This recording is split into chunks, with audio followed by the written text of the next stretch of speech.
So I will begin this conversation, as I did in many of the others, noting that we are interested not just in doing well with the group of students that we have, though that we are, but we have an opportunity to have national impact. I will talk a little bit about some of the context of the things that President Wilson mentioned. But it's very clear that we can do more, and by doing more, have extraordinary impact in this country. We want to be aspiration-centered, and I'll say a lot more about what that means, but very quickly, it means we've got to figure out ways that we are listening more to our students and where they want to go within this space of health sciences. We have essentially two key components of the work ahead, and that is, again, a scholars program and a restructuring of our office. So those two things we think are a key way to move us and advance us forward. The context is this. If you compare black men production of, acceptance and matriculation into medical school, 2014 relative to 1978, black men is the only group to experience, to not have made gains over that time period. That is the national context. So it speaks, there is no doubt in my mind that part of that, what we see in any kind of success here over the years between 78 and I think Blocker ended in 93 or so, something like that, thereabouts. So the numbers there, Morehouse contributed mightily to any success in those numbers there. But over time, we just have not seen growth from black men generally in this area. And so this is cause for some great concern in a national context. What we think is the real core of our work ahead are the things we have listed here. Changing culture. And I'm just going to say just a quick word about each one of these because this is really important to say something about. What we know, and this goes with this notion of being aspiration-centered, what we know is that over time, one of the things that has changed is that there were monies made available to those who were in pursuit of research careers to a greater extent than those who are going off and pursuing medical careers. This is from federal agencies and outside sources. There was, I think, a shift in the funding landscape that has affected that had an effect on our students. In part because our students, one of the things that we've discovered and noted, I think a lot of people have been talking about the increase in student debt. So now I'm getting to a large-scale issue. Increase in student debt, students finding it harder to, and families finding it harder to afford college and colleges. And we here at Morehouse, that is felt more acutely than I think at most other places. Our average expected family contribution, I think, hovers around $3,000 or something like that. That is extraordinary. And so what that means is that students are seeking places for financial support in what they're pursuing. Part of what that means is that if we have an influx of support, financial support, that favors particular outcomes, well then we're going to have students presenting themselves and looking at those opportunities. Part of what we want to do is level the playing field.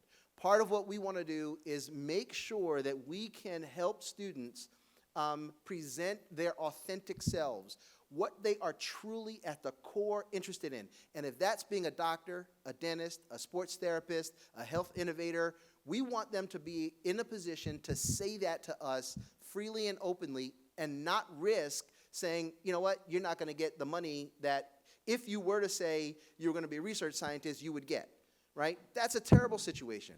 So that's what that culture change is about. That's what that aspiration focus is about. We want to recruit students of high talent aggressively and innovatively. And I'm going to say a little bit about that in a moment. So I'll get to that a little bit later. We know that students are coming out of high schools across our country, and this is not just our students, this is everywhere, less well prepared than they had been. It is up to colleges to fill that space. Now, we feel that more acutely than I think other places. Again, we know that there's a correlation between wealth and the opportunities that students are given, the school systems that they're in, and so on. So we have a higher burden to help make sure that students are prepared and well supported. And many of you, if there are lots of doctors in the room who have come through eras where there were strong summer programs, you know that those preparation programs had significant impact on your capacity to be successful, significant impact on your ability to see yourself as a doctor, as a dentist, as a success in the health sciences. And we know that it's important to bring those things to strengthen that area. So we're thinking about that. And not just as a one moment, not just as in that time that you're coming into the door, but throughout your experience at Morehouse. There again, you've seen this throughout every kind of presentation. The idea that experiential learning is absolutely critical. The importance of giving students the opportunity to shadow a doctor, to engage in the work that they see themselves doing years down the road early. There's an anecdote, I'll try to say this quickly, that I heard someone say, if you were trying to be a cook and someone told you, you know what, don't cook anything. Go and learn about pans for a day or 2 days. Come back to me, later. Go and learn about ovens for a week, and then come back to me later. We won't get to cooking till next year, but we're learning cooking, right? No one would want to cook. What do you do when you want to learn how to cook? You want to cook something. It doesn't matter really if it turns out pretty bad, but you want to taste it. You want to feel it. You want to know what it's like, right? Don't just, kind of put all of the learning about pans and ovens up at the front. You got to engage. You got to do the work. And so this is what we're saying, when we've been saying throughout, you've got to have experiential learning opportunities. And so that's going to be a key part of what we do. We know that there are lots of ways to get to the various outcomes. If you want to be a medical doctor, you aren't bound to be a biology major.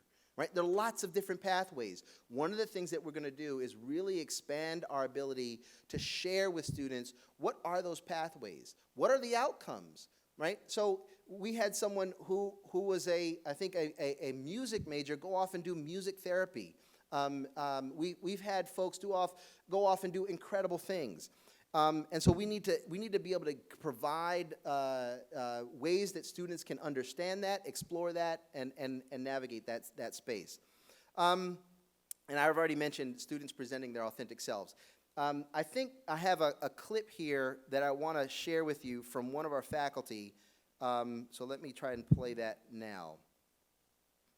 Today I'm going to speak to you about something that is going to change your life, or at least someone's life that you know. As a polymer chemist, I never thought that I would fall in love with biotechnology or even begin to think about creating something to heal someone's knee. I never thought that would happen from the perspective of me becoming an undergraduate or sitting in some of the seats as the undergraduates are now. But around 1998, the amount of Americans that were affected with osteoarthritis were about 20 million, and as time increased, this number kept rising. So by the year of 2030, there are going to be about 65 million Americans of all ages, We're not putting a Band-Aid on anything. We are trying to heal this damaged cartilage that's in my knee, your cousin's knee. We're changing this traditional strategy. So I began working with students here at Morehouse College, and I began training them on how to actually prepare these gels from certain biological materials of the synovial fluid called hyaluronic acid, and learning how to chemically alter certain other chemicals that could provide the therapeutic relief we wanted. In this process, they started to learn a lot of different things, and they also got to see me do a little. So it's a spliced clip from the platform summit that we had here at Morehouse for 2 years, and this was in the fall.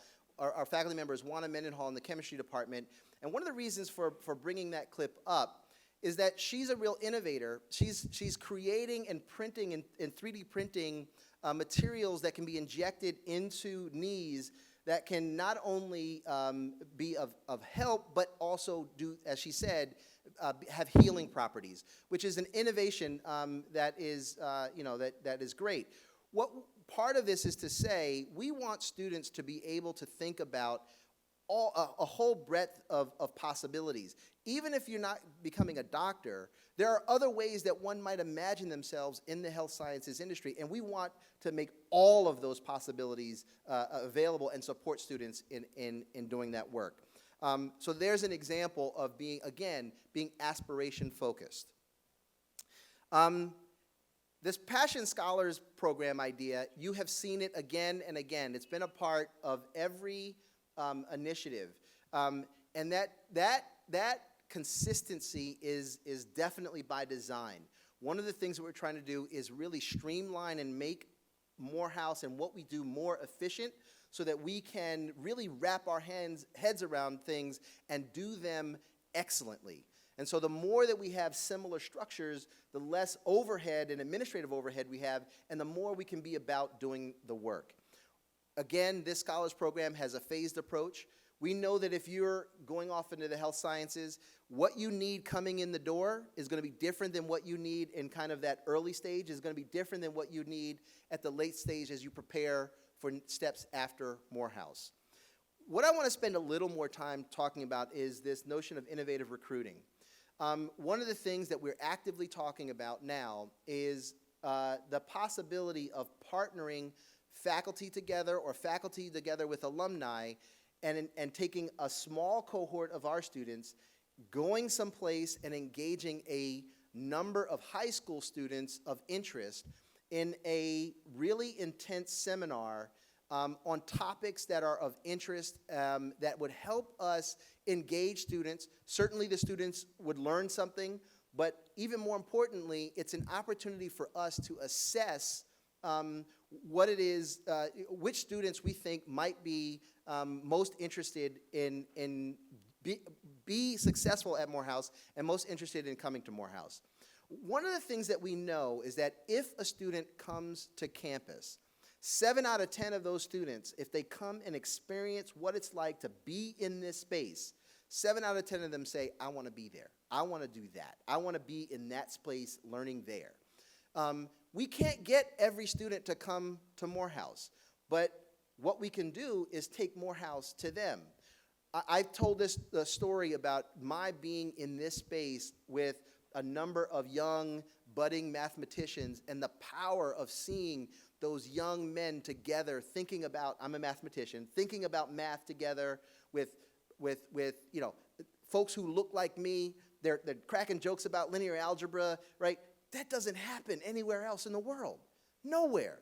The power of that. And I think we can take that to folks out on the road. So imagine, I'm not someone in the health sciences, but imagine me partnering with Ben Blackburn and saying, you know what, we're going to do a seminar together. We're going to go to one stop in Atlanta. We're going to, when you're in Chicago, we're going to go stop in Chicago. And when you're in New York, we're going to stop in New York. And we're going to invite, through the network of alumni that we have, a cohort of 12 high school students, couple alumni in the area of interest, and we're going to put on a seminar on diabetes and the metabolic issues that that interface with diabetes. I have no idea if you studied diabetes or not, but but the idea is, we're gonna think about that in the context of what we do with students, thinking about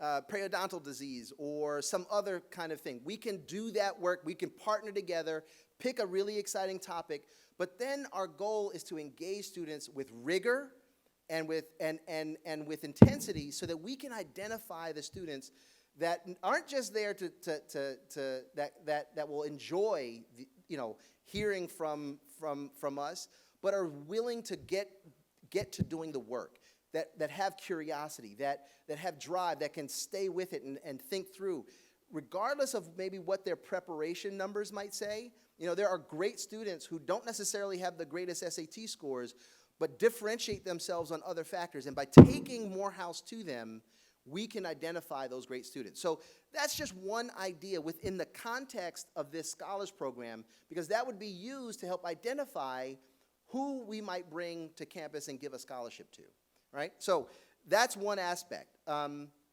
the scholars program. We know that we need to be more efficient with our administration. I mentioned before, part of the consistency and the similarities between the mechanisms that we have is so that we can reduce the administrative overhead and focus on the work that we have. We are thinking now in our restructuring that we will have a unified health science office and break down some of the barriers between public health and health professions. We know that right now there isn't as much engagement with faculty with these areas, and so what that means is sometimes the curriculum is going off in one direction and not really speaking well to the work of putting students in medical school, in dental school, in pharmacy school, in all of the places that we want them to innovate in the health science space.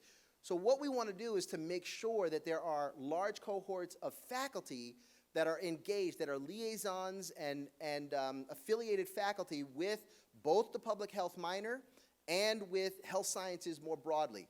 And by building those bridges, building that engagement, we expect there to be much tighter integration between what our departments are doing and outcomes in this space. We know that there will be need for staff in administrative and leadership roles to work with faculty, to engage faculty, to work with students, to make sure these activities and initiatives, whether it be summer programs or building the kind of connections and partnerships, to make sure that we have somebody who can shadow the doctors that are here, the innovators in the health space. We need folk to be able to manage those components of this program. And so there will be staff and faculty working together on this. And lastly, there will be making sure that we are really tracking best practices and how we're doing, making sure that we're keeping an eye on our outcomes and assessing what we're doing and evolving based on that assessment. So that's a really important component. And we know that this doesn't happen in a vacuum. The departments that all contribute mightily to health sciences need to be supported through this work. So what are we doing now to get this process going? We've already begun this restructuring process. We're looking to establish this scholars program, including the innovative recruiting. There are cohorts of faculty and staff that are working on various components of this. And we're unifying our database. We're mapping the pathways. Again, there are cohorts of folks that are already working on each of these components. And so the question for you is the questions that I have been asking, namely, how can you support either directly or by connecting us with some of the right people, and what would success look like, and how can we best get there?